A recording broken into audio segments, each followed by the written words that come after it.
Bonjour et bienvenue sur cette plateforme Édifier notre foi.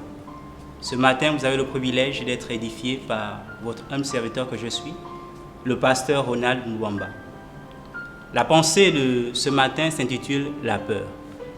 Laissez-moi vous lire une petite définition sur la peur.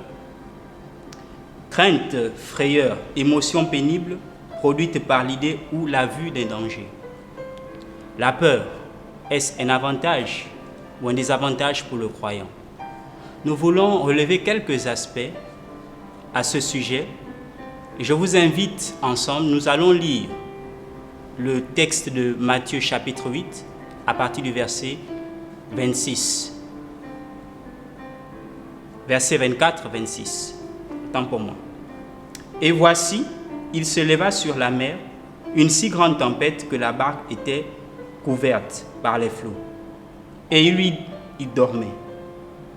Les disciples s'étant approchés, le réveillèrent et dirent : Seigneur, sauve-nous, nous périssons. Il leur dit : Pourquoi avez-vous peur, hommes de peu de foi? Alors il se leva, menaça les vents et la mer, et il y eut un grand calme. Je voudrais souligner un aspect sur ce texte. Jésus interroge ses disciples en leur demandant « Pourquoi avez-vous peur ?» Et la deuxième chose, il va utiliser un qualificatif « homme de peu de foi » ou « gens de peu de foi » dans une autre version.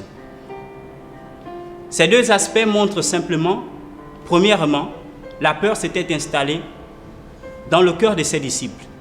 Et cette peur a produit en eux l'anéantissement de leur foi. Par ce qualificatif, gens de peu de foi. Mais nous voulons aller un peu plus loin et découvrir quel est le rôle de la foi. Pourquoi Jésus a-t-il mis l'accent sur la foi? Et nous voulons nous référer au texte de Hébreux 11 à partir du verset 1. Voici ce qui est dit. Or la foi est la ferme assurance des choses que l'on espère, une démonstration de celles qu'on ne voit pas. L'observation que nous pouvons faire dans ce deuxième texte, puisque nous parlons du rôle de la foi, c'est que la foi a pour but de nous apporter de l'assurance dans notre vie. Si vous avez de la foi, alors réjouissez-vous parce que vous avez l'assurance. Nous pouvons aussi définir aussi la foi comme un guide dans nos pensées, puisqu'à la suite, le texte dit « c'est une démonstration » des choses que l'on espère, une démonstration. Donc elle finit par se matérialiser. C'est vrai que tout commence par la pensée. Et lorsque nous sommes stables dans notre pensée, elle nous emmène à réaliser ces choses invisibles. Et la troisième chose que nous pouvons dire au sujet de la foi, en ce qui concerne toujours son rôle, c'est qu'elle nous apporte l'équilibre. Chaque fois que nous sommes face à une situation, tant que nous avons la foi, nous avons aussi l'équilibre. Tant que notre foi reste constante, nous marchons dans l'équilibre. Jésus dans la barque était l'assurance des disciples. Jésus dans ta vie, dans tous les défis de ta vie, c'est l'assurance, c'est l'équilibre. En somme, qu'est-ce que nous voulons retenir?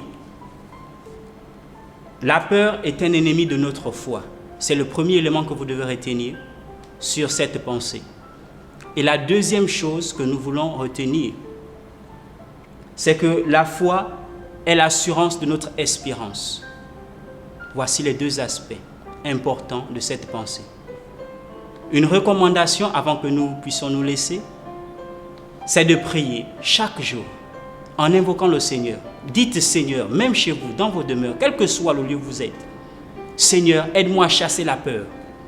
Aide-moi à chasser la peur de ma vie. Que la crainte s'éloigne. Faites cette prière chez vous. Tout au long de cette semaine, vous serez certainement appelés à vivre des expériences. N'oubliez pas, la peur est un ennemi de la foi.